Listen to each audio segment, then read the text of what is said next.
In your night mask, stop whimpering, keep your hands on your rifle. Why are you quitting the exercise?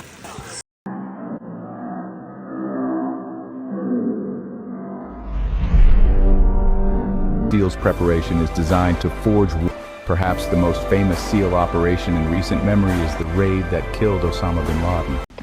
Why do these narco special forces sold a shopping trip on Timo? Soldiers of the notoriously violent Jalisco New Generation cartel are rocking a very interesting loadout as they wear tinted goggles at night with a sticker across the lenses, making it very difficult to properly aim their rifle, for which instead of carrying extra magazines, opted to put a pistol on his Chinese airsoft vest, along with 3 40mm grenade launcher rounds, even though he doesn't have a launcher, and for some reason, multiple radios strapped to his knee, which definitely won't get in the way when running. But the most interesting part of this is the device on his back acting as a cell phone jammer. Any knowledge of their work, or even their existence. Before they rolled with the ISA name, they were called the Field Operations Group FOG. FOG was put together because the military felt like they needed better intel gathering capabilities behind enemy lines. On March 3rd, 1981, FOG became a permanent unit and got rebranded as the ISA.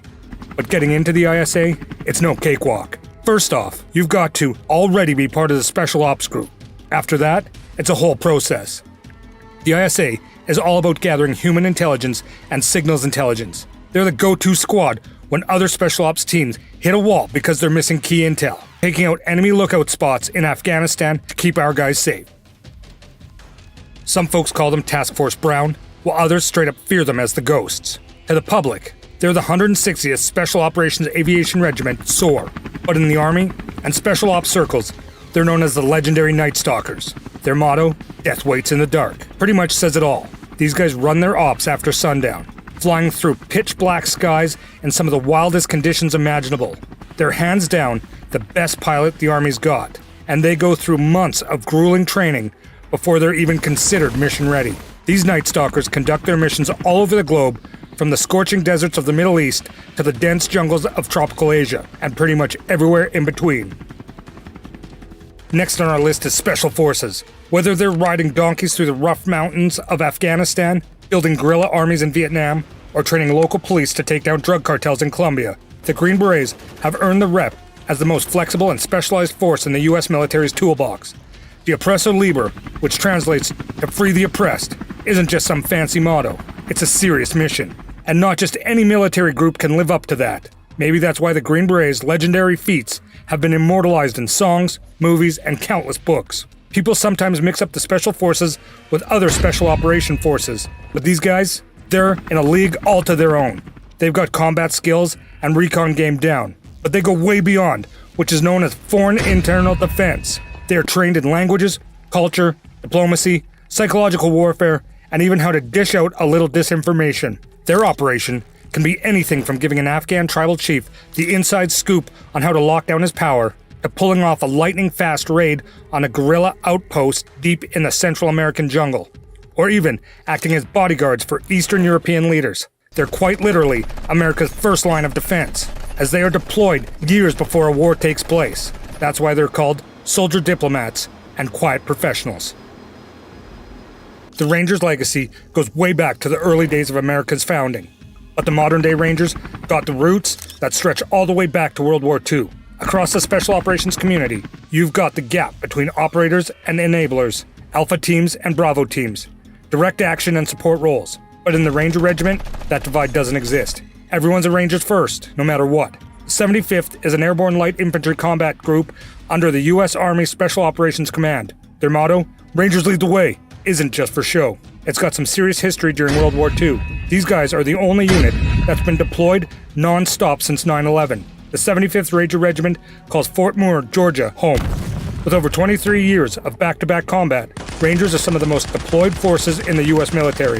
They've been everywhere, from Korea and Vietnam to Grenada, Panama, Afghanistan, and Iraq. What really sets them apart from other elite units is their ability to roll out in a large formation light infantry force and get the job done. Delta Force, officially known as 1st Special Forces Operational Detachment Delta, is a premier fighting force of the U.S. Army.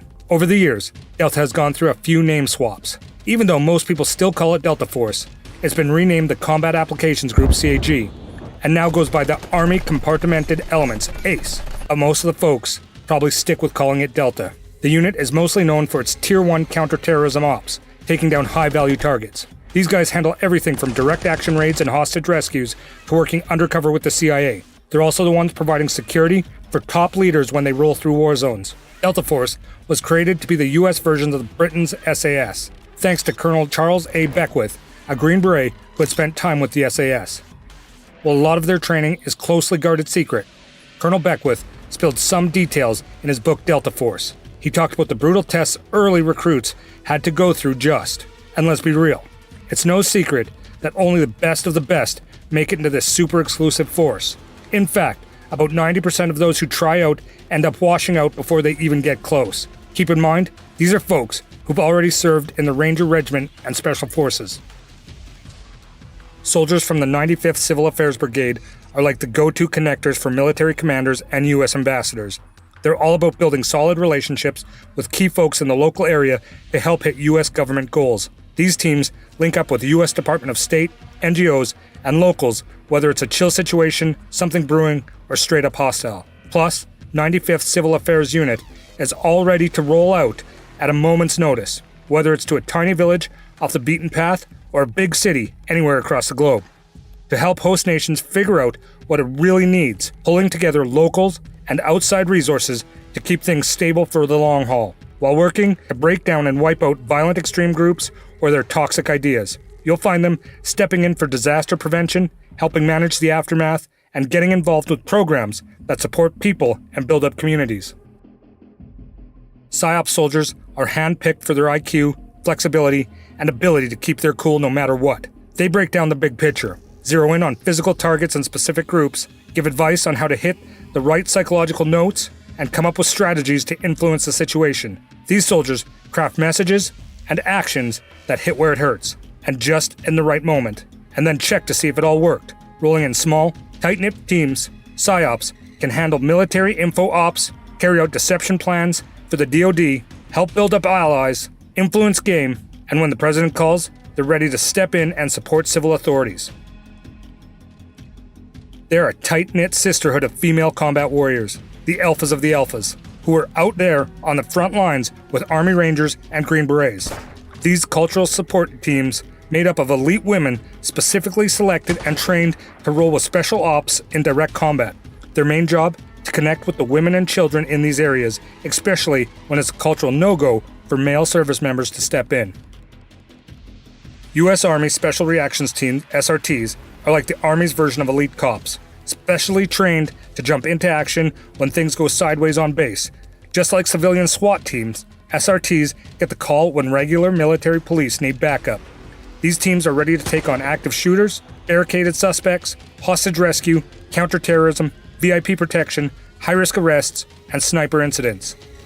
Works the same way in the military. Tier 1 units get the most money, which in turn gets them the best gear, resources, and the best people to work in the units. While funding may be the main difference between the tiers, another difference is the level of skills and training. A Tier 1 operator is going to be more trained up and capable of doing a lot more than someone from a Tier 3 unit. The Tier 1 operator most likely has several years in deployments under their belts with a Tier 2 soft unit, making them the tip of the spear when it comes to being an operator. There is a clear distinction in training and capabilities when you look at a Tier 1 unit versus a Tier 3 unit. Take, for example, a Marine infantryman or Army infantryman. They're no special operator, but they know how to fight, and depending on the experience of the individual, they may have a lot of combat experience. Some infantrymen can even become snipers, go to ranger school, and they still have plenty of fulfilling career opportunities if the stars align for them. Compare these guys to a Delta Force operator though, which could very well be a Green Beret with years and years of experience going through multiple strict selection processes, and we're sure you can see the difference. But the lines are blurred a little bit when you compare Tier 1 to Tier 2. Tier 2 soft operators are still highly capable warriors in the battlefield, and should not be mistaken to be completely inferior to every aspect of a Tier 1 operator. Tiers 1 and 2 have a lot of overlap in their skill sets. To elaborate a bit more, Tier 1 units, like Delta Force and DevGru, typically pull from the best of the Tier 2 units, such as the Green Berets, Rangers, and SEALs. While it can be argued that Tier 1 units are more capable and equipped than Tier 2 units, they can't just be boiled down to being better. They have a more intense mission set, they have different objectives, and they serve different purposes. So, a quick recap before we move on.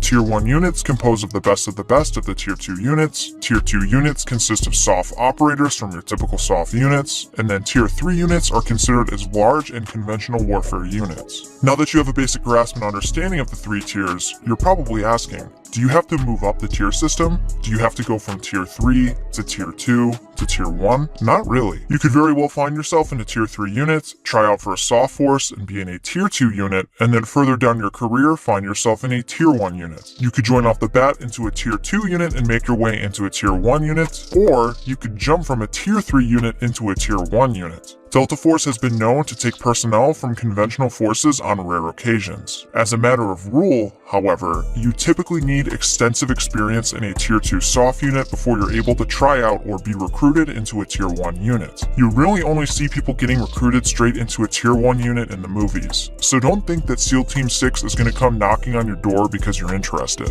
What is true, however, is that it is much easier to join a Tier 3 unit as compared to a Tier 2 unit. Tier 3 unit selection processes aren't as grueling as Tier 2 units are, because Tier 3 units need the people, and they are different entities with different goals altogether. While at the end of the day, any unit will want and need people who are qualified and able to do the job, Navy SEALs aren't looking for numbers like the 101st Airborne Division is. A shared component of the 3 tiers is their need and use of support personnel. While support personnel might not be doing the coolest job out there, they are a necessity and highly relied on. SEALs couldn't get the job done without their support personnel just as much as Delta Force or MARSOC can't. Not everyone can be an operator, but operators can't do everything. Support personnel can be pulled from conventional forces into roles for Tiers 1, 2, and even 3. While the roles and specific jobs of support personnel widely vary, they typically boil down to areas such as logistics, maintenance, and administration. But there's plenty of other ones, such as EOD techs for MARSOC and DevGru.